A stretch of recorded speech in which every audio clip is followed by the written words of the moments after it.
bem-vindos a mais um episódio do Supremo Cast. Já chegamos a 78 episódios, Francisco Menezes. O que é isso, Francisco Menezes? Bom dia, boa tarde, boa noite, boa madrugada, ouvintes do Supremo Cast. Carol, a Lei 12.830 diz que o delegado de polícia exerce função jurídica. Qual é o propósito dessa designação? É só para garantir o uso do vocábulo protocolar para as autoridades de polícia? É só para chamar o delegado de doutor? É só para isso que essa norma serve? Uau, Chico, sempre com suas introduções incisivas. E assim, antes da gente começar, eu gostaria só de comentar um fato. Eu queria que você comentasse esse fato. Eu vou nem falar o que é que você já sabe. Olha, mais uma vez, por incompatibilidades de agenda, fazendo muitas coisas ao mesmo tempo, se dedicando a um doutorado hipercomplexo, ao mesmo tempo que há várias atividades jurídicas e empresariais, Bruno Zampia não pôde estar, infelizmente, neste cast. Mas olha, meu coraçãozinho de novo para ele, viu? Que a Carol pediu que eu fizesse, mentira, estou fazendo espontaneamente. Tá? Sentimos sua falta, Bruno Zampia. Os ouvintes sentem também. Volte rápido para abrilhantar esse nosso Supremo Cast com o nosso trio de sempre. Mas, por enquanto, já que a incompatibilidade de agenda existe, nós tocamos o episódio por aqui. Não é não, Carol? É verdade. E, Chico, os ouvintes tanto sentem a falta do Bruno que recebemos já várias mensagens perguntando por ele. E recebemos uma em especial, que é a do Pablo Guimarães, que sentiu a falta do Bruno, fez sugestão para os próximos episódios. Ele ainda falou, Chico, que só escutava a gente pelo Spotify, que nunca tinha assistido pelo YouTube. Então, eu quero aproveitar e convidar a todos os ouvintes que estão nos escutando agora pelas plataformas de áudio a se dirigirem ao nosso canal no YouTube, Supremo Concurso, Supremo TV, pesquisa lá e encontre o Supremo Cast, assista a nossa carinha, né, Chico? Na telinha. Exatamente. Eu estou muito contente com nossos números lá no YouTube. Tem episódio com quase 60 mil visualizações só no YouTube. Uhum. E assim, podcasts jurídicos, né? Sabe? A gente não fica falando sobre BBB e é impressionante. É, isso realmente deixa a gente muito, muito feliz, porque o nosso propósito é esse, né, Chico? Compartilhar conhecimento e informação de forma didática, de forma democrática e acessível. Então, aproveitem esse conteúdo. Mas o Chico começou falando da Lei 12.830, que é aquela que trata da investigação criminal conduzida pelo delegado de polícia. Essa lei já disse que as funções de polícia judiciária e a apuração de infrações penais exercidas pelo delegado são de natureza jurídica. Esse fato se limita a constatar que o delegado de polícia exerce função jurídica, uma vez que possui o dever de utilizar os institutos da ciência do direito para resolver problemas jurídicos na atuação da polícia judiciária, e principalmente para preservar direitos e garantias fundamentais. Nessa ordem de ideias, Chico, eu te pergunto, as mais modernas e complexas teorias da dogmática jurídica poderiam ter alguma aplicação prática no dia a dia da autoridade de polícia, ou elas só servem para adornar livros e serem cobradas em provas de concursos públicos? Para responder a estes questionamentos, convidamos um pesquisador que fez sua dissertação de mestrado sobre a aplicação da teoria da imputação objetiva pela Polícia Judiciária. Por favor, Chico, apresente o nosso convidado.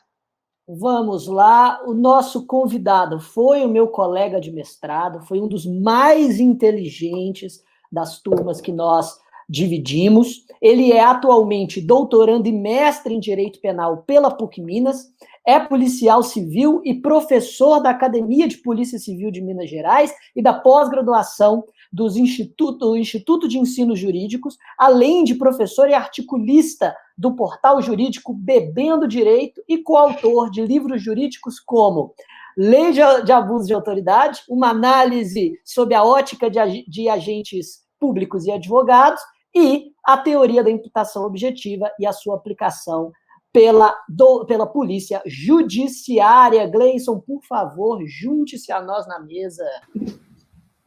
Olá, Chico, beleza? Olá, Carol, tudo bem? Oi, Gleison, tudo bem? Eu tô ótimo, e vocês? Prazer te receber aqui. Muito bom estar com vocês, e com essa apresentação do Chico, então, eu tô também diminuindo aqui dentro, eu tô com medo. É muita responsabilidade de ter me passado. Que é isso. Exato. Olha, o Gleison Lima Rodrigues foi um dos mais inteligentes meus colegas de mestrado. Já há algum tempo eu queria chamá-lo aqui para o Supremo Cast. As nossas conversas, o que eu mais me lembro, Gleison, da nossa interação, foram não só as conversas jurídicas na aula e a interação com os professores, mas as nossas conversas pós-aula, em que a gente descia ali para aqueles bares próximos à PUC Coração Eucarístico. Para beber direito? Para beber direito, exatamente. Para beber direito. E ficávamos... E ali mais ainda, né? E ali mais ainda, porque a gente ali saíam dissertações e teses, né? Exato. Discutimos sobre a mais ampla filosofia jurídica. Exatamente, mais ampla. Muito a coisa era muito legal. Olha, muito, muito feliz de ter você aqui. Então, vamos começar por uma pergunta que situa o nosso ouvinte, não só no tema, como também na importância da atuação jurídica e, por isso, técnica e científica do delegado de polícia. Então, a minha pergunta é bem direta. Qual que é a tarefa jurídica do delegado de polícia no seu dia a dia, no que diz respeito à ciência do direito penal? Pois bem, veja só, Chico e Carol. A ideia de trazer o delegado de polícia como um protagonista dentro dessa análise jurídica de um fato, ela já está prescrita bem com a essência da Constituição Federal, que fala da investigação policial e a polícia judiciária, mas a Lei 12.030, ela trouxe esse respaldo, 2.830, trouxe esse respaldo muito grande para que o delegado de polícia pudesse realmente ser um protagonista com análise técnico-jurídica na apuração dos crimes. Então, assim, o delegado de polícia hoje, ele precisa ter essa noção muito forte, não só prática, mas também teórica, para que ele possa aplicar esses institutos jurídicos de uma maneira muito mais inteligível. Aí, né? Hoje é muito importante que ele entenda não só de um causalismo, de um finalismo, de um funcionalismo, mas também da teoria da imputação objetiva, que é o nosso objetivo aqui também. Certo. Bacana. E Chico, eu acho interessante você fazer essa pergunta, porque a gente alcança muita gente com o Supremo Cast, né? Nós temos ouvintes que não são do direito, ouvintes que estão no início do curso, e muitos concurseiros, muita gente que quer entrar para o direito, que vai fazer vestibular, e muita gente que, inclusive, está nessa fase e que já pensa em ser delegado de polícia. Então, o Gleison fez essa explicação inicial aí muito legal, que vai ajudar todo mundo a entender essa função aí. Pode falar, Chico. Não, justamente, eu acho muito importante a gente começar com essa constatação do Gleison, porque a gente constantemente é bombardeado por uma noção de um delegado de polícia meio que construída a partir dos filmes americanos e das novelas da Globo, né? Então, é um delegado de polícia que tem aquele autoritarismo cool, como diz Zaffaroni. Né? Chico, você tocou num ponto, cara, que eu preciso comentar. É isso, é aquele autoritarismo cool, aquela coisa assim, sabe? É aquele delegado que não tem medo de passar por cima das regras para fazer valer a lei. Não que se isso faz algum sentido, né? Não faz, a frase em si não faz nenhum sentido, mas é aquela coisa, né? Ele não tem medo de quebrar as regras para poder pegar exatamente o bandido e fazer valer a justiça. Daí eu já rebato essa visão com uma pergunta que é a sua apresentação inicial, Gleison. É possível que um delegado de polícia seja combativo e atuante na sua função investigativa e, ao mesmo tempo, se preocupe com a preservação de direitos e garantias? Essas funções, elas não são antagônicas? Antes do Gleison responder, eu preciso comentar, Chico, porque você tocou num ponto, assim, crucial. Eu preciso destacar uma coisa que a gente sempre fala aqui no cast: polarização. E esse grande mal dessa polarização que assola a nossa sociedade, que corrompe os debates, que empobrece o discurso, também se faz presente quando a gente fala em carreira policial. E, assim, é uma tristeza, é uma lástima ver como a polícia, em sua grande maioria, é odiada. E, mais do que isso, é acusada de violar direitos e garantias fundamentais. E isso me deixa, assim, sinceramente triste, porque, assim, eu sei que existem policiais que torturam, que matam, eu não estou desconsiderando esse fato. E isso, para mim, é inaceitável. Mas o que eu quero deixar claro aqui é que, aliás, eu vou deixar claro que essas condutas são inaceitáveis, mas eu não posso generalizar essa conduta e demonizar a polícia. E por que eu destaco essa questão da polarização? Porque se você defende a atuação da polícia, você é visto como um admirador do sofrimento, justamente porque todo mundo acredita nessa generalização, que todo policial é dotado dessa autoridade, desse autoritarismo que mata e que tortura. Mas se você critica você é um esquerdista, petista, da Ursal, então, pera lá, por favor. Não polarize minha fala. A única coisa que eu quero dizer aqui é que me entristece muito esses discursos polarizados de que ou você está de um lado ou você está de outro, e não. A gente precisa entender que existem pessoas ruins, eu não gosto dessa expressão, né, o cidadão de bem, a pessoa boa, a pessoa ruim, mas existem pessoas que violam direitos e garantias fundamentais em qualquer função pública, e não só na polícia. Mas também existem pessoas que fazem jus ao nome de servidor público. Então, por favor, vamos parar de polarizar isso, e eu precisava desabafar. E aí, Gleison? Mas veja bem... ou não? O que acontece? A gente é uma democracia muito recente, depois do período militar. A gente fala que houve uma ideia de redemocratização do país em 85, com uma Constituição de 88, portanto, assim, muito novinha, e nós temos uma lei de tortura que é de 97, ou seja, a polícia ela teve que se reescrever com uma estrutura totalmente diferenciada, pensando agora como uma não produtora de nulidades, e eu sempre falo que a atividade, e indo para a pergunta do Francisco, a atividade policial, ela tem que ser garantista, sob pena de você ser um produtor de nulidades, e não adianta, lá na frente o seu processo vai virar um pó, como aconteceu, exemplo sim, típico, Operação Satyagraha, que no final das contas virou pó, exatamente em razão de produção de nulidades que foram feitas durante o caminho.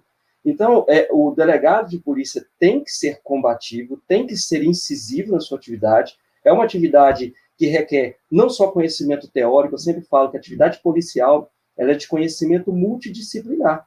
E exatamente em decorrência disso, ele tem que atuar de uma maneira limite, aí, porque ele trabalha com a escória das coisas do mundo, com as coisas que não são as mais bonitinhas todos os dias, mas, por consequência, também, ele precisa ser garantista, porque não tem esse negócio de garantismo hiperbólico, não hiperbólico. Existe o garantismo com os axiomas lá do Luiz Ferraioli, e pronto, você atua dentro da lei, lá na frente você não produz nulidade, existe hoje até a ideia de economia do direito, né?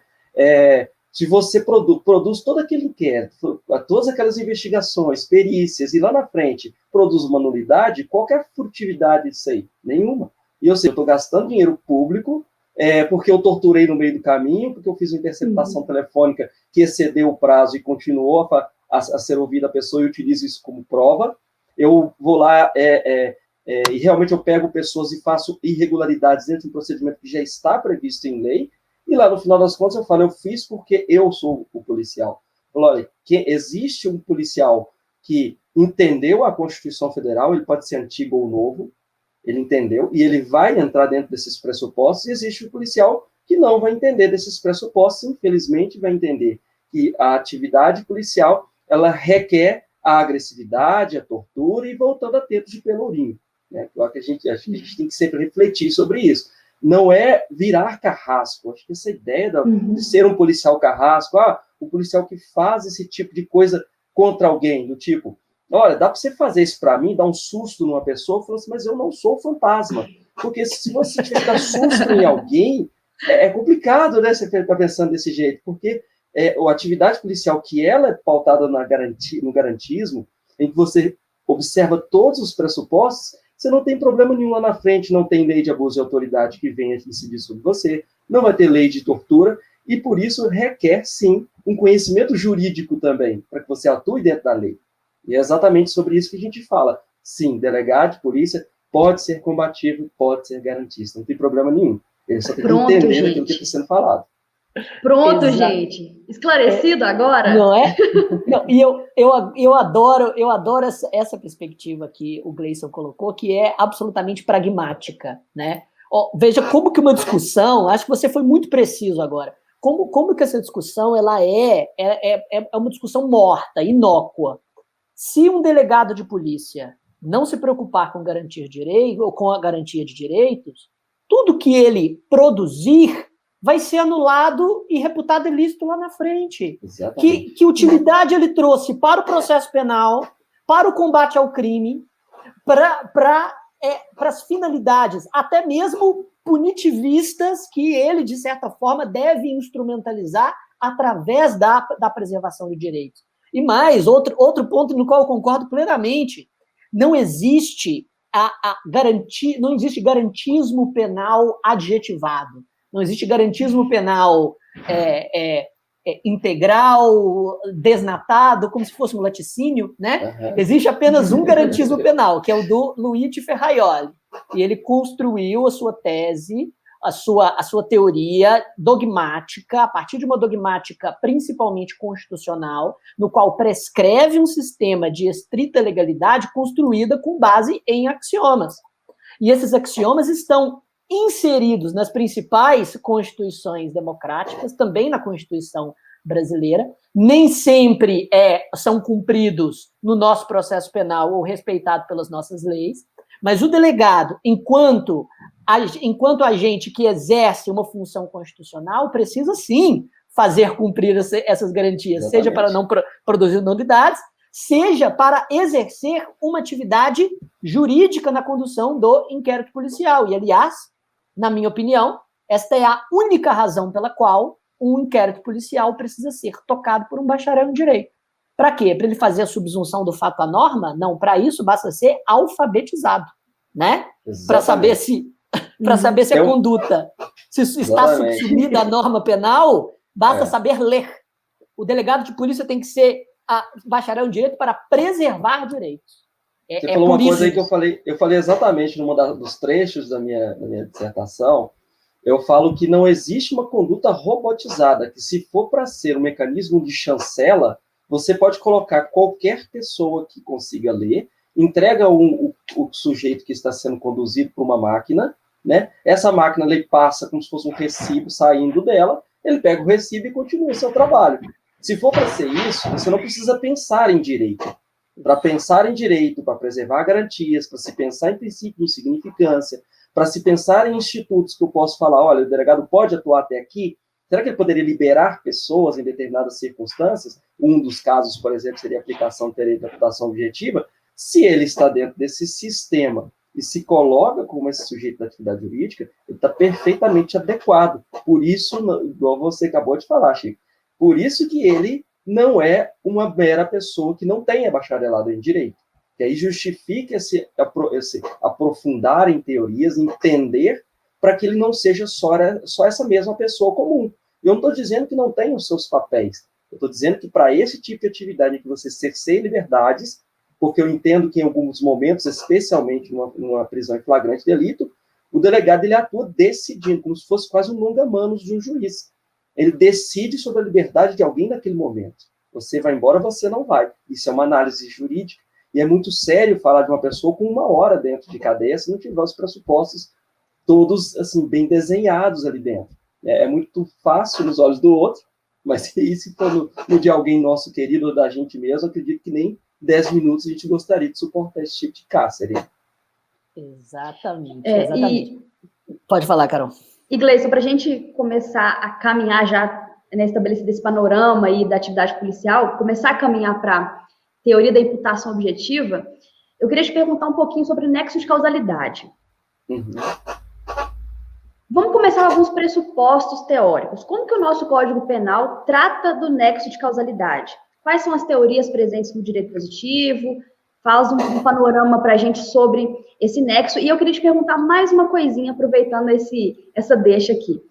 Como a ciência jurídica do nexo de causalidade influencia nas tarefas jurídicas do delegado de polícia? Sim. Veja bem, antes da gente falar de nexo de causalidade, é imprescindível que a gente entenda que a ciência da teoria do direito ali, que vai entender o que é o crime e estratificar, quando a gente fala de um conceito analítico de crime, como um fato típico, ilícito e culpável, é exatamente nesse fato típico que eu queria trabalhar um pouco maior, onde vai ter um nexo de causalidade, onde eventualmente incidiria a teoria da imputação. Porque quando a gente fala, vou falar de um fato típico, ali nós temos, trivialmente falando, uma conduta, um resultado, um nexo de causalidade e multiplicidade. Essa conduta e esse resultado nos crimes materiais, a gente vai estabelecer um nexo. Ou seja, qual vai ser esse liame, essa ligação entre eles e qual a teoria que a gente adota? A gente, no Brasil, de acordo com o artigo 13 do Código Penal, a gente adota a teoria da equivalência dos antecedentes causais, mais conhecida como conditio sine qua non. A famosa, ali, né? É a famosa, né? Ou seja, é mais ou menos assim, tudo em tese vai ser causa para, o que for causa para aquele tipo de ocorrência, vai figurar como algo importante para aquele delito. Aí você pensa assim, poxa, tudo mesmo, até a mãe do sujeito que praticou um crime, aí teve os estudos, né? Alguns falam que foi Thierry, mas na verdade foi Julius Glaser, em 1858, muito antigo, inclusive. Ele falou, não, vamos limitar isso aqui no tempo. Ou seja, em tese, eu vou limitar como dolo e culpa o sujeito que praticou determinado tipo de conduta. Então, o sujeito quis roubar alguém, quis praticar algum tipo de homicídio, etc., eu vou limitar a conduta dele e vou estabelecer entre a conduta que ele praticou e o resultado que dessa conduta advém. Por isso que a gente fala conditio sine qua non, que é a condição sem a qual limitada ao dolo e culpa desse sujeito. Né? Agora, nós temos sim... Nós temos uma exceção. Sim, justamente. E eu gosto muito de toda essa parte da teoria do delito, né? Do estudo do fato típico, do nexo de causalidade, porque é uma parte muito lógica, né? E se estabelece em pressupostos lógicos, e eu já descobri desde os meus primeiros anos como professor que muitos dos alunos de direito não são muito ligados no raciocínio lógico, porque o direito tem muito disso, né? De criação de determinados juízos de valor, que muitas vezes não se baseiam na pura lógica formal. Mas o que o Gleison está citando é o artigo 13 do nosso Código Penal, para ilustrar aí para os alunos que ainda estão estudando direito, né, na faculdade e tudo mais. O artigo 13 nos diz que considera-se causa, ação ou omissão, considera-se causa de um crime toda ação ou omissão sem a qual o resultado não teria ocorrido. Ou seja, essa teoria da conditio sine qua non é aquela que diz que a causa de um crime são todas as ações ou omissões anteriores sem as quais o resultado não teria acontecido. E essa, como o Gleison muito bem colocou, essa teoria, em tese, colocaria dentro do nexo de causalidade todas aqueles acontecimentos anteriores ao fato, até mesmo que não tem nada a ver com o fato, como, por exemplo, a venda da arma para o homicida, ou até mesmo o nascimento do homicida, né? A mãe dele foi a causa do crime. Mas, exato. Exatamente. Agora, justamente, para limitar esse nexo de causalidade, a gente precisa ir para a tipicidade subjetiva, para o dolo e culpa, para algo que está supostamente externa a essa relação causal. Isso já é, de certa forma, não querendo antecipar, mas esse já é um dos pontos que Roxin batia, né? Mostrando como que a conditio sine qua non ela era defeituosa, ou pelo menos incompleta, né? Porque você precisava já sair dela, indo para uma lógica subjetiva e dizer, olha, o vendedor da arma não responde por homicídio, porque ele não teve dolo ou culpa no momento de vender, mas pera, não... Deveria ter uma teoria que já leva isso em consideração dentro desse nexo de imputação do resultado. Só estou criando uma tensão narrativa para o ouvinte. Continue, Gleison. Pois mas quando a gente fala do porque as pessoas confundem o nexo de causalidade com o nexo de imputação. Isso. Porque, bem da verdade, o nexo de causalidade, eu estou estabelecendo a conduta e o resultado. O nexo de imputação é se esse resultado pode ser atribuído ao sujeito que praticou esse tipo de fato. Então, são duas situações diferentes, porque muita gente vai falar, mas a teoria da imputação objetiva está ligada estritamente ao nexo de causalidade. E não é bem assim. Né? A gente vai trabalhar com pressupostos normativos ao lado dessa conduta típica. Mas, assim, trocando em miúdos, nós temos como regra no nosso ordenamento jurídico, no artigo 13, como o Chico leu aí, a conditio sine qua non. Mas no parágrafo 1º nós temos também a teoria da causalidade adequada, né, que é a superveniência de causa relativamente independente, que por si só causou o resultado. É aquele famoso caso da ambulância, né, o sujeito tomou tiro, foi socorrido e está ali dentro no carro e ele vai e morre por causa do acidente da ambulância. Será que tem alguma coisa a ver com o cara que deu tiro nele lá atrás? É por isso que tentaram criar essa teoria da causalidade adequada, né? Exato. Justamente, o Código Penal, ele percebe que a teoria da conditio sine qua non tem dois grandes inconvenientes, né? Porque se causa toda ação ou omissão sem a qual o resultado não teria ocorrido, então a gente tem o problema do excesso dos antecedentes. Quer dizer que a mãe do cara, ao dar à luz a ele, cometeu uma conduta sem a qual o resultado não teria ocorrido. Aí a gente limita, saindo do nexo de causalidade, indo para a tipicidade subjetiva, falando, não teve dolo ou culpa. Mas também tem o problema do excesso dos consequentes. Se eu dou um tiro no cara, o cara vai para uma ambulância, a ambulância a ambulância tem um acidente automobilístico, pega fogo, ele morre queimado, se não fosse o disparo, ele não estaria na ambulância. Aí, para mitigar esse excesso, o que o código faz, utiliza outra teoria, sai de novo da teoria da conditio sine qua non. Por isso que eu concordo com o Roxin, quando ele diz que a teoria da conditio sine qua non é um artifício por si só infeliz. E realmente é. A gente sai da teoria da conditio sine qua non de novo e fala, não, gente, se tiver uma concausa relativamente independente, superveniente, que produz um resultado por si só, nós não vamos imputar esse resultado ao agente. Essa saída o código também utiliza. Continua. Exatamente. E aí, quando eles fazem essas teorias, vão começando a entrar no código, até Metzinger, né, que inclusive foi nazista, mas até Metzinger. Que eu falo nas minhas aulas também, né? As pessoas esse grande acham... neocantista. Ele foi e fez a teoria da relevância jurídica, e querendo ou não, ele começou até a pensar um pouco da teoria da imputação objetiva. Apesar de, assim, ele queria colocar isso aí na parte especial do código, que é o que o Roxin fala. Ele tentou, mas ele queria colocar na parte especial. A gente precisa criar uma normativa que seja geral e aplicabilidade para vários casos em comum, né? E aí, hoje, então, o nosso código, como regra, vai mandar essa teoria da equivalência dos antecedentes, mais conhecida como conditio sine qua non, e a teoria da causalidade adequada. Então, isso faz essa ligação, esse liame entre a conduta e o resultado. E é dentro desse fato típico que se afere. E por que a gente está conversando sobre isso? Que se afere o que o delegado entra nessa conversa. Porque o delegado, a grande questão que é colocada o delegado faz análise de tipicidade, formal, material, ele pode entrar nas ilicitudes, ele pode aferir excludente de ilicitude, ou até mesmo excludente de culpabilidade, tirando a inimputabilidade ou imputabilidade. E aí, é nesse sentido que se averigua. Ele fazendo a análise de tipicidade meramente é o que o Chico falou. Ele vai ser um mero prolator de recibos. Agora, e se ele puder fazer a tipicidade material, ainda que ele não entre, por exemplo, nas excludentes de licitude, aí nós começamos a pensar um pouco da tipicidade da imputação objetiva. Mas nós vamos prosseguir. A gente tem que entender primeiro a imputação.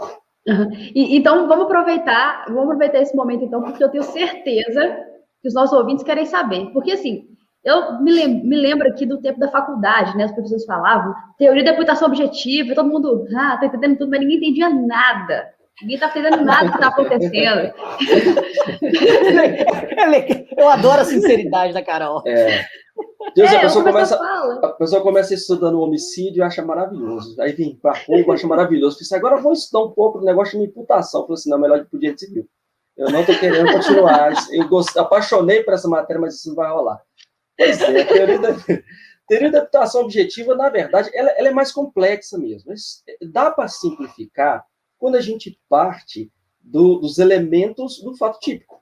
Porque vejam bem, se a gente fala do fato típico, conduta, resultado, nexo, causalidade, tipicidade para os crimes materiais, a teoria da imputação objetiva ela vai colocar elementos normativos a mais dentro desse fato típico para que eu não fique só nessa análise do tipo, a conduta ligou o resultado, então é suficiente para a gente já ir e avaliar a segunda etapa, que seria antijuridicidade. Não. Na verdade, a teoria da imputação objetiva ela vai falar, vamos analisar outros elementos? O risco esse risco que aconteceu é um risco proibido, é um risco permitido? O risco que aconteceu aqui, essa conduta, ela se realizou no resultado? Então, ao invés de eu olhar conduta e resultado tão somente, eu vou avaliar outros critérios, ainda dentro do fato típico, para averiguar se tem ou não a imputação objetiva. Só um detalhe, que todo mundo fala de imputação objetiva, mas em tese deveria chamar imputação não objetiva. Por quê? Imputação objetiva lembra para a gente assim, não precisa analisar dolo-culpa, eu vou punir todo mundo que chegar e tiver dentro desse critério. E não é. Na verdade, ele está afastando as imputações objetivas. Então, mas por que chama objetivo? Porque eu vou colocar mais critérios dentro do fato típico para analisar se esse fato deve ultrapassar nessa teoria analítica de fato típico, antijurídico e culpável, para ver se eu avanço para o antijurídico. Porque, eventualmente, falou assim, não, atender os critérios dentro das normativas aqui do fato típico, agora sim, vamos avaliar se esse fato é lícito, vamos avaliar se ele é culpável. Então, a teoria da imputação objetiva, na vertente de Claus-Roxin, por que a gente fala na vertente de Claus-Roxin? Porque nós temos outras pessoas que estudaram a teoria da imputação objetiva. A origem dela, na verdade, nem foi para o direito penal.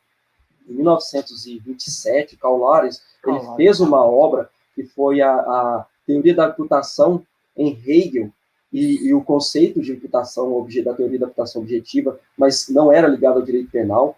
O Richard Honig, ele também fez outra obra em 1930, trabalhando aí com a causalidade e imputação objetiva, que é o nome da obra dele. E aí, quase 40 anos depois, chega o Roxin e começa a falar, não, acho que essa imputação cabe aqui para a gente. E aí o Roxin, quando ele trouxe essa ideia da imputação para dentro do direito penal, ele queria criar elementos normativos dentro do fato típico para que ele avaliasse melhor se esse crime ia acontecer ou não dentro do fato típico.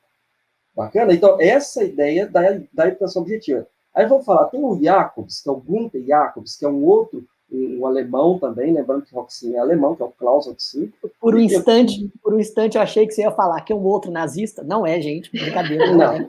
Voltando. Apesar de, pode ser um neonazista, né? Com o direito penal do inimigo dele, eu acho que o direito penal do inimigo dele é um pouco complicado, mas enfim. Exato. E não confunda, Metzger era um nazista mesmo, filiado ao partido nazista, escrevia na década de 30. O direito penal do inimigo do Jacobs é de 2003. Exatamente. Ou seja... É o neo.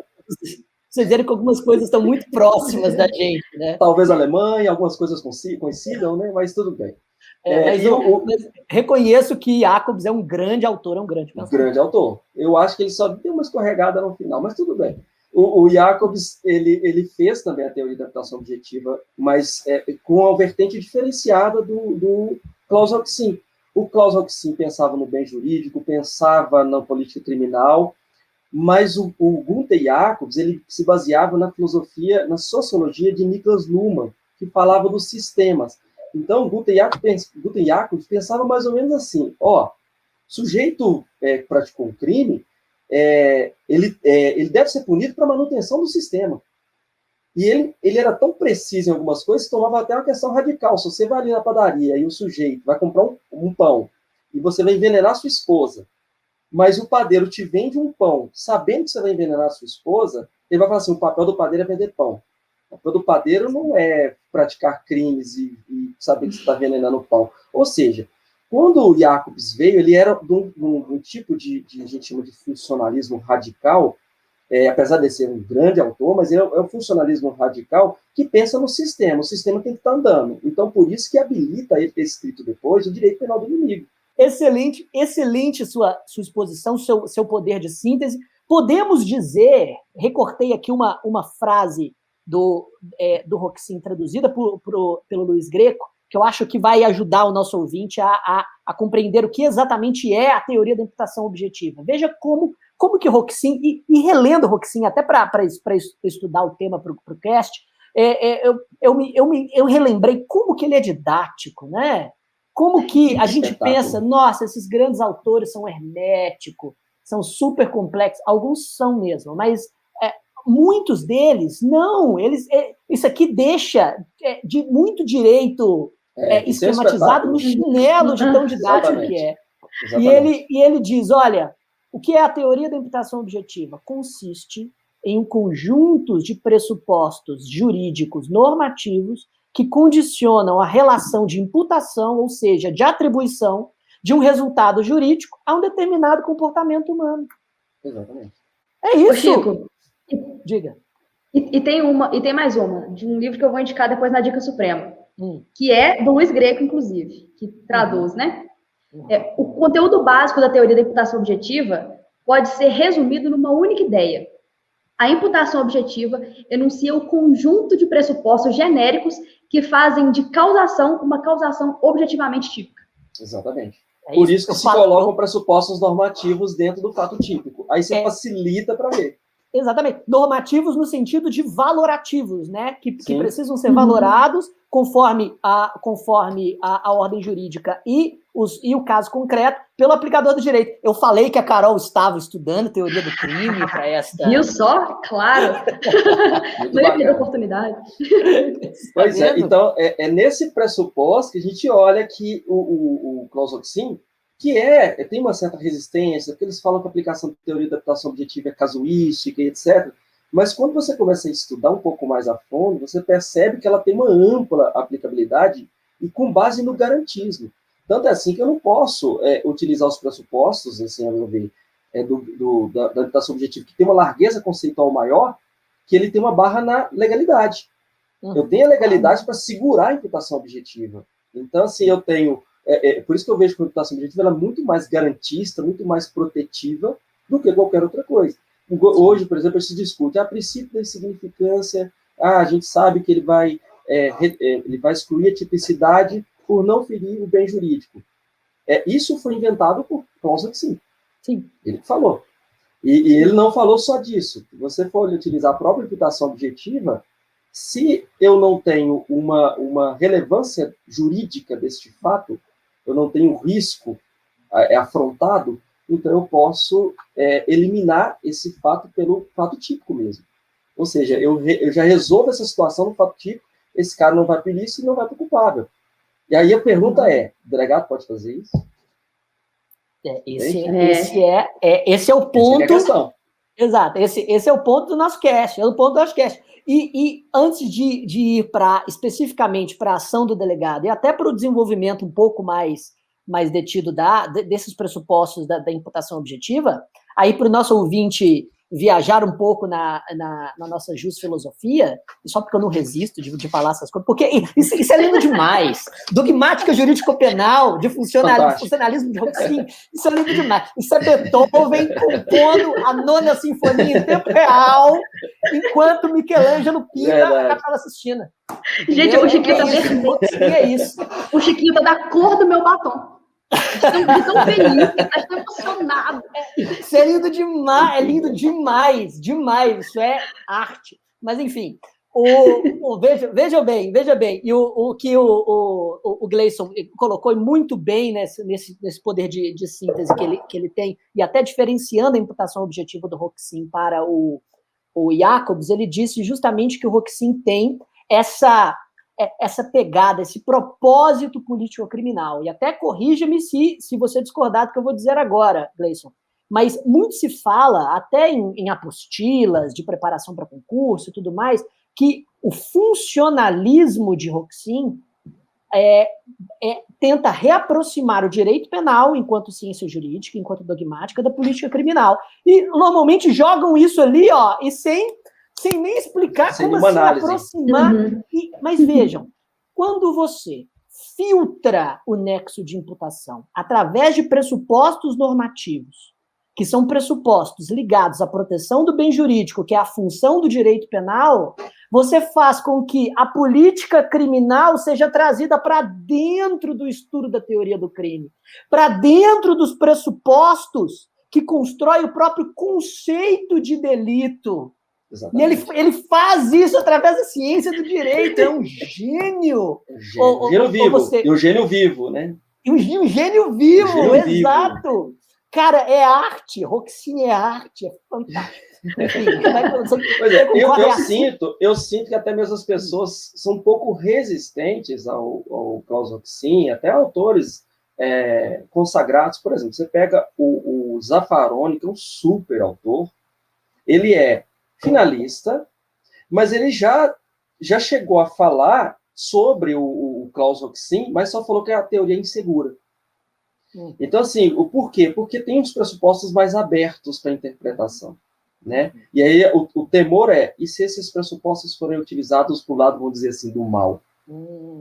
Né? Eu acredito que é uma reflexão que ele faz, não deixa de ter uma certa razão, mas se você tem uma lei e uma Constituição forte para segurar, você não consegue ultrapassar daqueles limites de pressupostos que são delineados pela própria teoria da inflação objetiva. Né? Eu acho assim, o finalismo, e assim, trocando um pouquinho, já que você gosta da doutrina pesada mesmo, né, Chica? Veja bem, quando a gente pega o finalismo, quando o Hans Welzer, ele lá na década de 30, 1939, ele vai lá e faz busca através do finalismo, resgatar, pegando ali da culpabilidade, e traz o dolo da culpabilidade, coloca ele no fato típico, né, como um dolo natural, mantendo o potencial consciente do instituto do fato na culpabilidade, ele fez uma coisa fantástica. Sim. Isso é, inclusive, reconhecido por Roxin. Sim. Entende? Só que, quando ele faz isso, ele manteve uma estrutura do causalismo ainda dentro do fato típico. E é aí que o Roxin chega e fala, nós precisamos melhorar isso aqui. Exato. Né? Esse resgate é interessante. Concordo. Inclusive, Roxin começa com a sua doutrina, com esse elogio a Welzel, mas, ao mesmo tempo, aponta que determinadas construções são infelizes, e, inclusive, ao final, ele basicamente diz que, ao criar uma teoria da imputação objetiva, que condiciona essa atribuição, essa imputação do tipo objetivo com base em determinados pressupostos valorativos, pressupostos estes que se ligam à própria função do direito penal, você coloca o dolo, entre aspas, no lugar dele, no local de menos importância que ele deveria ter. Exatamente. Quando Roxin, na verdade, coloca a finalidade como o grande protagonista da teoria do crime, né? Que a finalidade para Roxin seria a própria base ontológica no sentido de ser a própria essência, né, da conduta, aquele pressuposto lógico real que vai concentrar até mesmo o desvalor do crime. Roxin diz, não. Vamos botar a finalidade só o Welzel, né? Oi? Você falou o Welzel primeiro, o Welzel primeiro, né? Exato, perdão, isso, muito obrigado. Para ver se o ouvinte está prestando atenção. Welzel vai colocar tudo na finalidade. Vai colocar todo o próprio desvalor que o crime tem nessa base ontológica do direito penal. O Roxin fala, não, vamos colocar a finalidade aqui no lugar dela, ó. E como que a gente coloca ela no lugar dela? A gente só vai analisar a finalidade, só vai analisar o dolo, depois de satisfeitos todos os pressupostos de imputação do tipo objetivo, que não dependem... As pessoas têm dificuldade disso, de entender exatamente isso. Que não deixa de avaliar. É maravilhoso, cara. E não deixa de avaliar. E as pessoas falam assim, poxa, mas isso é muita teoria, isso é o que a gente planta, faz essa estrutura toda para lá na frente falar, essa pessoa pode estar livre ou não? Então, assim, isso é muito complexo. Por isso a importância de se estudar os pressupostos, a lei, as teorias, e quem que é o aplicador dessa norma na hora do flagrante delito? O delegado de polícia. Se ele não entende essa dinâmica, ele vai ser o chancela. Ele vai falar, o sujeito pegou o sabonete, ele tem que ser preso. E eu vou te falar mais. Nós vamos chegar, inclusive, em excludente em tese, que é de licitude, que a gente pode tentar puxar como excludente de tipicidade. Mas nós vamos falar daqui a pouco. Gleison, eu queria que você entrasse nessa parte da aplicação da teoria da imputação objetiva pelo delegado, já que você começou a falar disso. E Sim. mais, você falou, o pessoal acha que isso é só teoria, né? Que isso não serve na prática e tudo mais. Eu vejo muito isso, eu via muito isso na faculdade. Não vou estudar isso não. Eu não vou aplicar isso, não vou praticar isso, sabe? Sim. Então, assim, eu acho interessante demais você falar isso, ressaltar essa importância.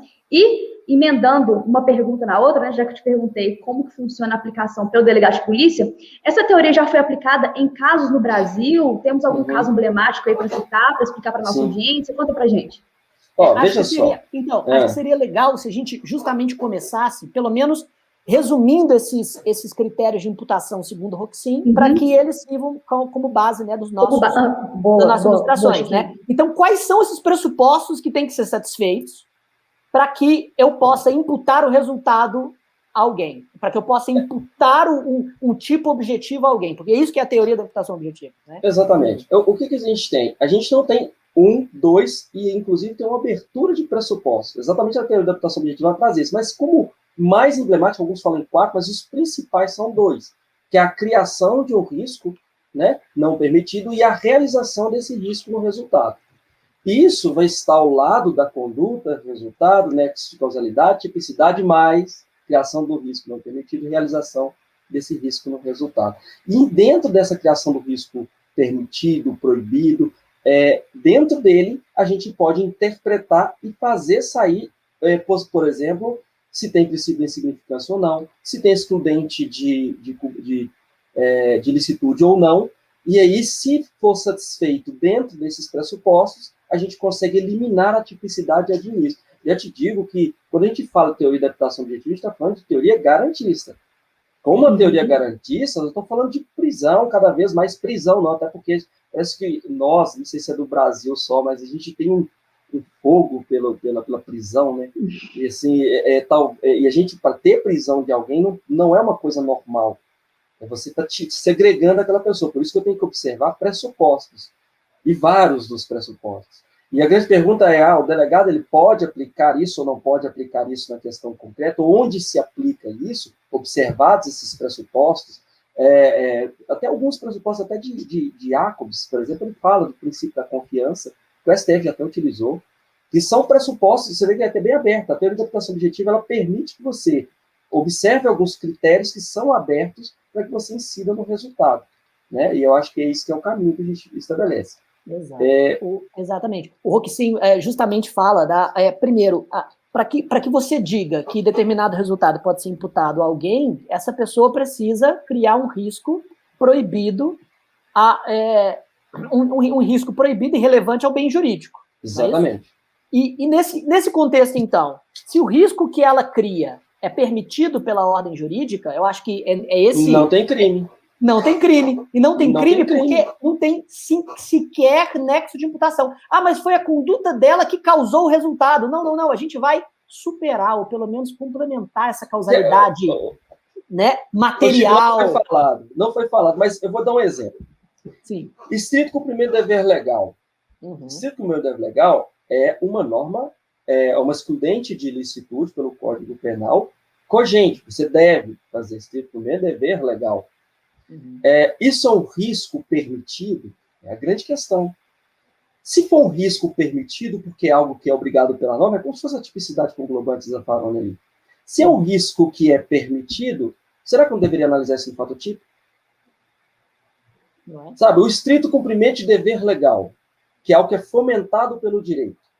Se está dentro de um risco que é permitido pelo ordenamento, será que eu não deveria também analisar isso no fato típico?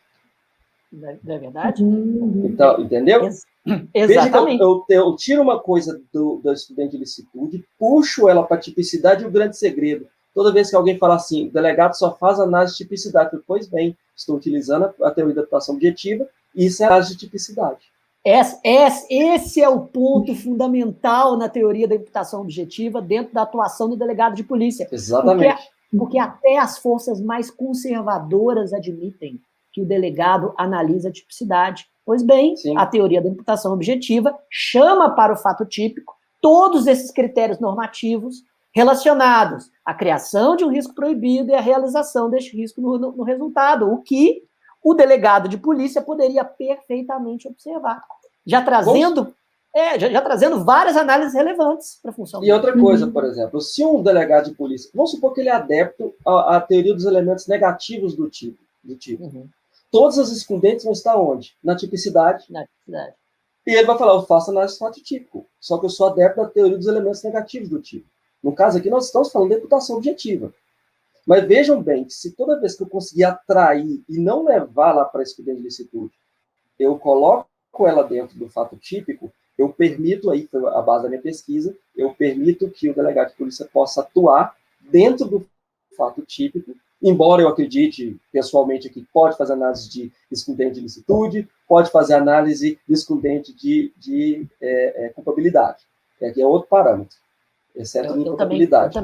Eu também acho que é... Até porque eu estou mexendo com a liberdade de uma pessoa. E toda vez que eu falo que eu mexo com a liberdade de alguma pessoa, não posso fazer ela inserir dentro do cárcere por uma mera questão de protocolos. Não é uma questão de protocolos, é uma questão de direito de liberdade. É exatamente por isso que, se a discussão é fato típico, e se a teoria da imputação objetiva está dentro do fato típico, e aí vamos avançar um pouquinho. No caso, vou fazer a diferença aqui entre polícia investigativa e polícia judiciária. A gente vê no Código de Processo, no Direito Processual Penal, até nos manuais, pouquíssimas pessoas falam sobre isso. Direito administrativo praticamente não fala sobre isso, mas a Constituição Federal e a Lei 12.830, elas são claras, que a polícia, as polícias civis e federais, elas são polícia investigativa e polícia judiciária.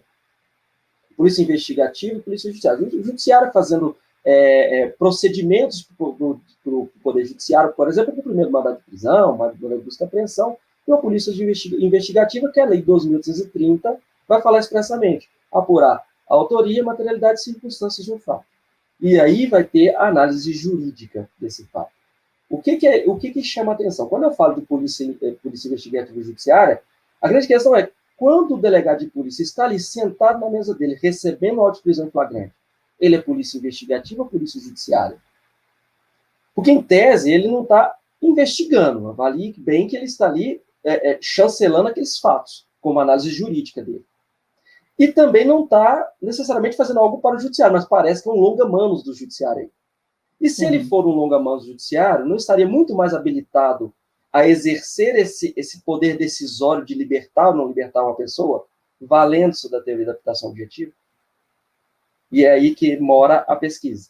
Porque se ele puder, neste momento em que ele faz essa ratificação ou não do auto de prisão em flagrante, porque eu não acho muito correto falar do relaxamento, né? Eu acho que ele não ratifica essa prisão em flagrante quando ele fala, não tem os pressupostos. Mas onde que eu queria chegar, que não é não só ratificar.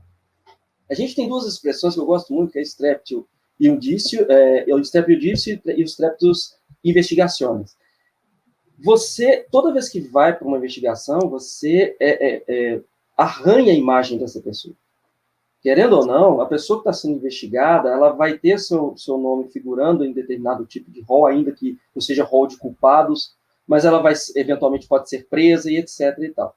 Então, toda investigação ou toda ratificação do auto de prisão flagrante, ele precisa ser muito bem fundamentado. Então, quando um delegado de polícia ele se depara com uma possibilidade de aplicar a teoria da imputação objetiva a um caso concreto, numa situação de flagrante delito, a minha visão é que ele sequer precisa fechar o procedimento em auto de prisão flagrante, ainda que não ratifique. Para mim, hoje, a gente interpretando o Código de Processo Penal, a gente tem a verificação de procedência das informações. Envia esses autos de verificação de procedência das informações para o Ministério Público, que é o dominus litis, é o dono dessa ação penal, e se ele entender que deve requisitar diligências, requisitar a instauração de inquérito policial, ou ele mesmo instaurar o procedimento investigatório criminal, que ele o faça.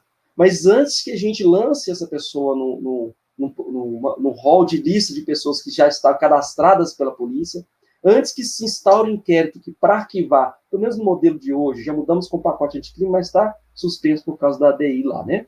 Mas, assim, o arquivamento do inquérito policial pelo Ministério Público. Mas, do jeito que está, esse inquérito teria que ser terminado, porque o delegado não vai poder fazer nada sobre ele, vai ter que entregar na mão do Judiciário, que entregar na mão do Ministério Público, e assim vai aquela pessoa sendo investigada e depois processada, eventualmente, de um fato que, às vezes, não precisa. Ele pode morrer ali, no início, desde que seja efetivamente comunicado ao Ministério Público pela VPI. Lá no artigo 5º, parágrafo 3º do CPP, ele fala da verificação de procedência das informações. E aí, se ele comunica isso, ele não precisa lançar essa pessoa nos sistemas policiais para falar que ela está sendo indiciada em determinado tipo de fato ou ela foi autuada em flagrante em determinado tipo de circunstância. Então, é exatamente nisso como uma espécie liberatória. Muito bom. Então, você defende que nessa ratificação da prisão em flagrante, o delegado utilizaria-se desse VPI para nem utilizar o instituto exatamente. do APFD. Exatamente. Por quê? Porque se ele não usa, e tem a guarida para isso, se ele não utiliza desse instituto, do inquérito, porque a gente está falando de prisão em flagrante, mas eventualmente pode ser utilizado isso aí também no inquérito policial, no final dele ali. Mas, enfim, onde que a gente está colocando é o flagrante delito. Se ele não utiliza o inquérito, ou se ele não utiliza o auto de prisão em flagrante, e ele, de repente, vai ali, faz uma VPI, ele não quer dizer que ele vai resolver o problema, mas quer dizer que ele vai passar para quem é, de fato, a pessoa que tem a competência para atuar naquela situação. Então, a atribuição do delegado para por ali, ele passa para o Ministério Público, que, se quiser, volte. Mas, até nesse momento, esse sujeito que estava, por exemplo, com o princípio da insignificância, esse sujeito que está no princípio da adequação social, o que eu defendo também, o sujeito que está no estrito cumprimento do dever legal ou no exercício regular de direito, que são causas de excludente de licitude atualmente permissivas, ou seja, ou o direito está falando para você fazer, que é no caso do estrito cumprimento do dever legal, ou o Estado está te fomentando para que faça, permite que você faça, que é no exercício regular de direito, você não autua o sujeito ali e você comunica ao Ministério Público. Comunicou, está tudo certo, o Ministério Público já achou que aquilo ali é o suficiente para ele, não deve denunciar ninguém, o sujeito sequer foi indiciado no inquérito. Sequer ele foi autuado no flagrante para esperar 1, 2 dias, e se for no final de semana, 5 dias, dependendo da comarca, que é bonito a lei, né? Falar que tem audiência de custódia em 24 horas é muito bonito, mas a gente sabe que a realidade, em muitos rincões, são outros. Nós somos, em tese, a gente está na capital. E aí tudo acontece com um pouco mais de holofote, né? Mas não é bem assim que acontece por aí. Então, é exatamente com um viés garantista que eu pensei nessa possibilidade de aplicação da teoria da atuação objetiva pela autoridade de polícia judiciária, no caso de um flagrante delito. Poxa, sensacional. E realmente revolucionaria até mesmo a importância institucional do delegado enquanto garantidor de direitos, enquanto operador do direito. Né? É fantástico. Você está pensando em se enveredar por essa bela carreira, estudante. Saiba que o delegado é, antes de tudo, um cientista do direito. E é assim que ele vai se manter relevante institucionalmente. Agora, para reiterar a última pergunta que a Carol fez, acho que seria interessante a gente ilustrar todo esse contexto com casos práticos mesmo. Que tipo de exemplo de crime você traria para a aplicação da teoria da imputação objetiva pelo delegado de polícia? Já foi aplicado? No que você sugere que pode ser aplicado? Na verdade é o seguinte, a doutrina caminha em passos muito vagarosos, na verdade a jurisprudência em passos muito vagarosos a entender determinadas teorias. Eu já parto da história. Nós temos um finalismo que é de 1939, mas temos um Código Penal Rocco de 1940, que é um código italiano de Mussolini. Exatamente. E aí... que tem inspirações neocantistas e que só foi trazido para as linhas gerais do finalismo na reforma da parte geral de 1984. 1984, exatamente. Então o finalismo da década de 30 chegou no Brasil no meio da década de 80. É assim que a gente caminha. Não, aí chegou no meio da década de 80 e a gente já estava falando de funcionalismo e imputação objetiva na década de 70. Exatamente. Ou seja, eu acredito que chegue no Brasil em 2032, porque a gente está mais moderno. Mentira, eu acredito que vai chegar mais rápido, porque a evolução, ainda bem, né? A informação está sendo muito rápida, né? Sim, e infelizmente, assim, e agora eu faço essa constatação para espetar também, o nível teórico dos nossos, o nível teórico médio, é claro que eu não posso generalizar, porque eu conheço operadores do direito brilhantes que levam esse brilhantismo para o seu dia a dia nas suas atuações. Agora, o nível teórico médio de uma parte significativa do nosso judiciário, parte do nosso Ministério Público, não tem se mostrado muito aprofundado, né? Ou você discorda? Olha, as suas palavras são tão bonitas, né, Chico? Eu acho que sim. Eu não sei se eu consigo substituir com a maestria que você colocou, né? Eu acho que sim, eles não estão muito aptos ou adaptados a modernas teorias que têm vindo por aí. E eu acredito que eles precisam se aperfeiçoar para que possa melhorar o nosso judiciário. Essa é a linguagem bonita, né? E é que a gente vai manter nela, assim, para a gente manter o cast legal. Mas veja só, tem que parar de deixar... Tem que parar de deixar a peça processual na mão do estagiário com modelo de petição. Exatamente. É porque tem horas que eu retomo os instintos mais primitivos, mas ele fica contido. Mas então, eu acho assim, que realmente a gente não tem um aparato jurídico, legislativo, de poder legislativo com grandes interesses. A gente viu recentemente o pacote anticrime, ele vem com erros crassos na parte penal. Assim, de falta completa de coerência. Se queriam pegar pesado, então fizeram até abolição de crimes, não for novatio legis in melius, né? Tomando novas leis aí melhores para o sistema. Mas eu acho assim, o legislador ele não se preocupa com esse tipo de situação, mas o tempo tem feito com que a gente consiga colocar isso aí em pauta para que seja mais ou menos pensado. A ideia do civil law coloca uma certa segurança, tem que ser certinho, né? Porém, a gente tem que dar algumas aberturas exatamente quando se fala de liberdade de alguém. Eu acredito que por isso que entra algumas modernas teorias, como eu acredito na teoria da habitação objetiva. Mas trazendo para os exemplos, como eu já até adiantei aqui, eu vou trazer parte de jurisprudência que aplicou e nós vamos colocar se tem aplicação atual pelo delegado e tal.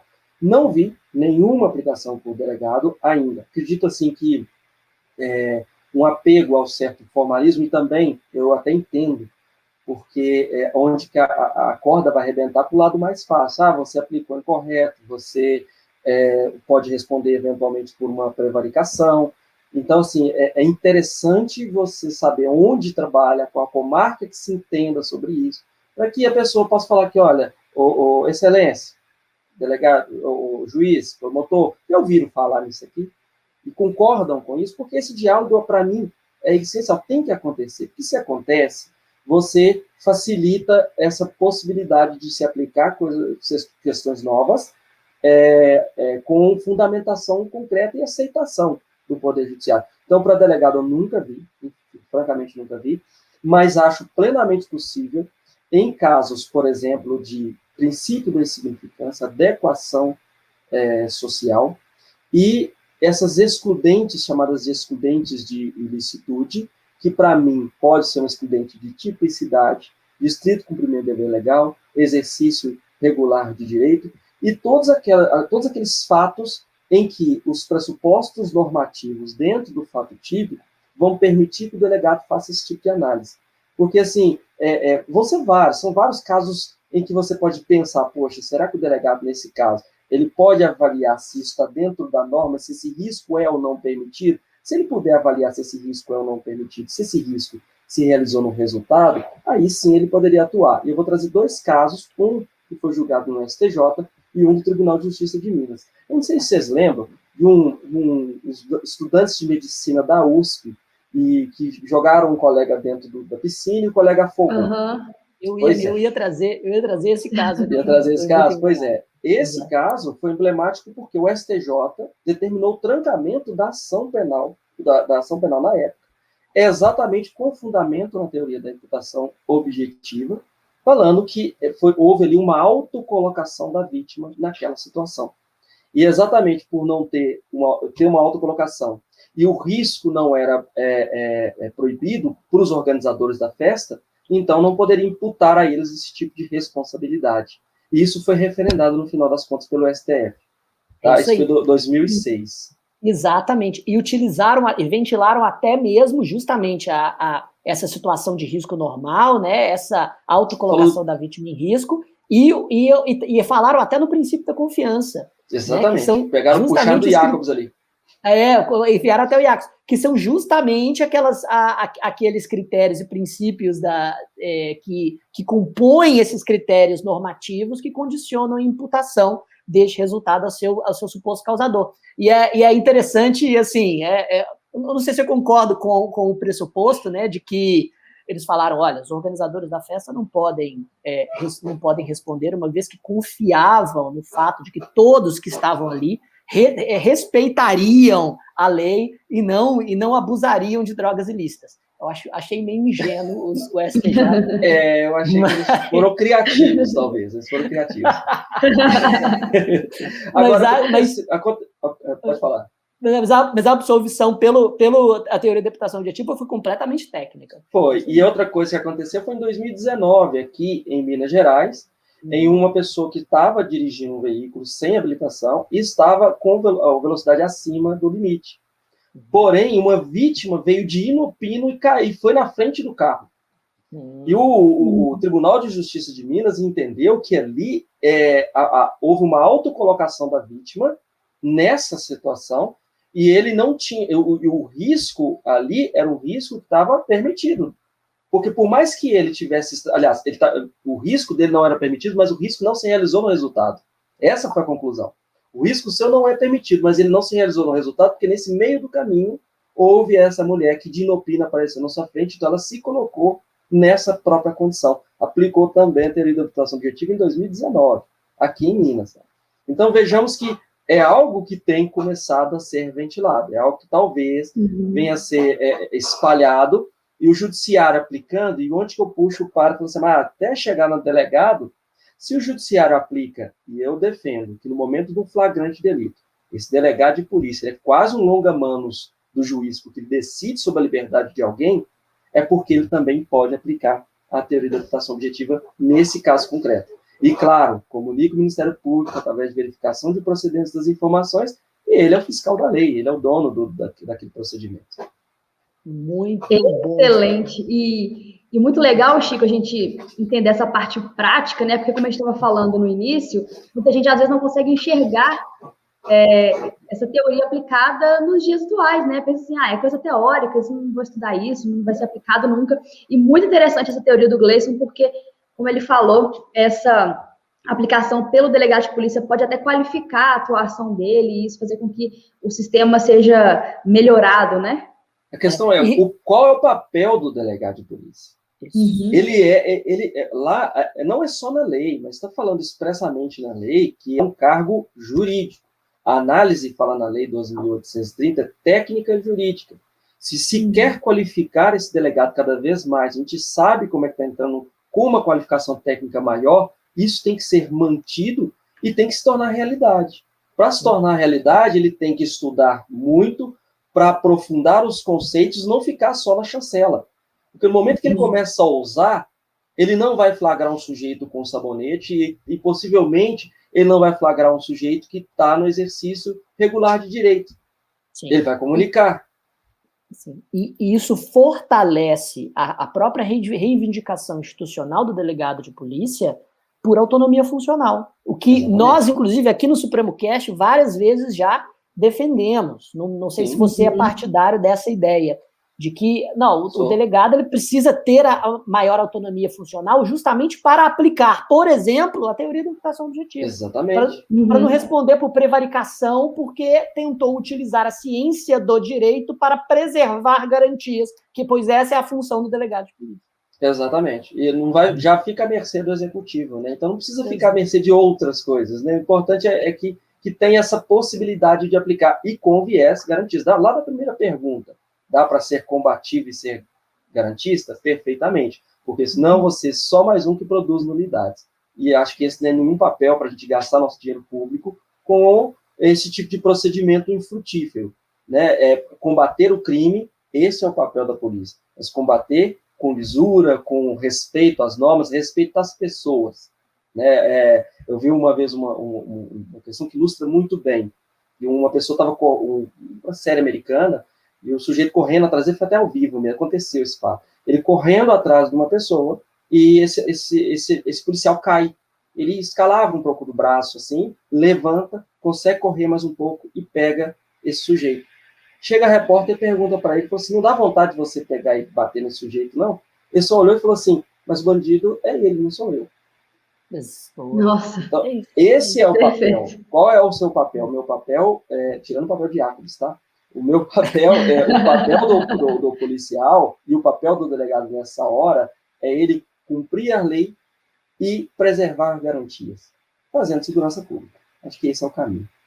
Perfeito. Que discussão sensacional, que episódio didático, leve, objetivo. Tenho certeza que todo mundo agora entendeu de fato a teoria da imputação objetiva e conseguiu enxergar tudo isso na prática. Vamos agora àquele momento que todo mundo adora, a dica suprema. Chiquinho, o que você trouxe de dica para o nosso episódio de número 78? Vamos lá. Primeira dica, que eu peço para o Gleison colocar o o exemplar, que ele ainda não me deu o meu exemplar do livro dele. Certamente eu darei. A Teoria da Imputação Objetiva e sua aplicação pela Polícia Judiciária, Gleison Lima Rodrigues, foi produto de uma dissertação de um mestrado brilhantemente defendido e elaborado. Eu sei, eu estava lá, e eu recomendo e reconheço o intelecto, a sapiência desse meu amigo jurista. E recomendo também, minha segunda recomendação, um livro que eu já mostrei aqui, Klaus Roxin, Estudos de Direito Penal. Nesse livro, o Roxin faz um apanhado geral da teoria funcionalista em alguns de seus pressupostos e corolários, e fala também sobre a teoria da imputação objetiva. Olha só, um livro fino, Estudos de Direito Penal, da Renovar, traduzido por Luiz Greco. Se você quiser compreender as ideias centrais de como a ciência do direito está sendo revolucionada desde a década de 70 por esse gênio do funcionalismo alemão, tá aí, Estudos de Direito Penal, é muito mais didático do que você imagina que seja, caro ouvinte, e o tamanho se encaixa aí nos seus estudos, eu tenho certeza vai ser uma grande contribuição para a sua formação jurídica. Excelente, Gleison, nosso convidado, o que você preparou para a nossa dica suprema? Olha, eu queria primeiro dar uma dica de filme, né, porque eu achei, puxa um pouquinho o nosso direito, a gente acaba não saindo dele. Eu vi esse dia o Sete de Chicago, achei fantástico aquele filme. E vi também Crimes de Família, acho muito interessante. Quem vê Crimes de Família, cada 10 minutos você está vendo um tanto de crime acontecendo. É um direito penal vivo ali dentro. E em relação a livros, eu queria... O primeiro, que eu achei muito legal, Autoria como Domínio do Fato. Luiz Greco, Dolaor, Leite e tal. Isso aqui é muito bacana para falar de teoria da organização, autoria como organização, da organização criminosa. É muito interessante, bom para quem está iniciando. E tirando um pouquinho de direito, queria falar de racismo estrutural. Perfeito. Silvio Almeida. Fantástico, fantástico. O Silvio Almeida é professor, formado, um doutor pela USP, é fantástico o que ele fala, com uma construção teórica muito interessante para quem gosta do tema. Acho que todo mundo deveria gostar. Com certeza, inclusive nós temos um episódio aqui do SupremoCast sobre isso, muito recomendo bom. Já como dica suprema, esse episódio, pessoal que não escutou ainda, escute. Inclusive, Gleison, esse livro está no meu carrinho, na minha lista de desejos, tem tempos já. Ele mas agora, muito bom. Com a sua recomendação, eu vou... É a leitura de final de dia ali, você vai traumatizar um pouco, mas é muito interessante. Eu imagino. Bom, e para minha dica suprema, eu trouxe 2 livros que tem tudo a ver com o nosso tema, para o pessoal que está na faculdade, que está estudando, quer começar a pesquisar sobre esse tema. Como o Chiquinho falou, em determinado momento aqui do episódio, eu estudei para esse episódio, então eu posso dizer que as obras que eu vou indicar aqui são muito interessantes. E para quem já se formou também, está estudando aí nas pós-graduações da vida, ou que quer se aprofundar mais nesse tema. O primeiro deles é do Klaus Roxin, Funcionalismo e Imputação Objetiva no Direito Penal, traduzido pelo Luiz Greco. E o segundo é do Luiz Greco, um panorama da teoria da imputação objetiva. Esse segundo é da editora Revista dos Tribunais. Então ficam aí 2 dicas supremas muito massas, além da dica do episódio sobre racismo que nós gravamos com a professora Núbia e com a professora Lilian. Muito bom. Gleison, o que você achou de participar do SupremoCast, cara? Foi muito bom te receber aqui. Não, muito bom, eu fico muito feliz de a gente... Primeiro, conversar com pessoas tão abertas, alegres e divertidas, né? Mas também da gente poder evoluir, tentar passar para frente um pouquinho do que a gente aprende na vida, que a vida é essa necessidade de se passar, de se aprender. A gente muito mais aprende do que qualquer outra coisa. E eu fico muito feliz. Agradeço demais ao convite. Acho assim que... a Carol, estou não te vendo pela primeira vez, porque já te vi em outros episódios, tá? Pela internet, pelo YouTube. Mas o Francisco, o velho Chico, ele é fantástico, é um cara inteligentíssimo, é uma pessoa diferenciada, de que eu tive a oportunidade e a gratidão também de a gente compartilhar várias ideias. Mas então eu fico muito feliz por estar nesse episódio com vocês. Bom, cara, eu agradeço o convite, agradeço ter aceito o convite e agradeço muito a sua exposição. E é exatamente esse o intuito do SupremoCast, sabe? O primeiro intuito, já falei isso em vários episódios, e sempre repito, é fazer uma divulgação científica de qualidade em direito. Uma divulgação sabe, daquilo que a ciência do direito produz para resolução das grandes questões jurídicas, para resolução do problema das pessoas, para retirar a discussão jurídica de sensacionalismos midiáticos de um lado e de propaganda interesseira de outro. Aqui a gente faz realmente uma divulgação científica de qualidade. Você colaborou brilhantemente para isso. Muito obrigado, meu caro. Agradeço também. Concordo plenamente com o Chico. O Gleison falou sobre um tema que a gente sabe que é complexo, que é profundo, de forma muito didática. Foi muito bom aprender com você, Gleison. Obrigado de verdade por ter participado desse episódio. E já fico convidado para os próximos, né, Chico? Muito bom. É isso aí. Estou sempre aí. É isso aí. Isso foi mais um episódio do Supremo Cash. Agradeço a todos os ouvintes o carinho de sempre. E a gente se vê no 79. Abraço. Tchau, tchau. Tchau, tchau, pessoal. Até o próximo. Até mais. Tchau.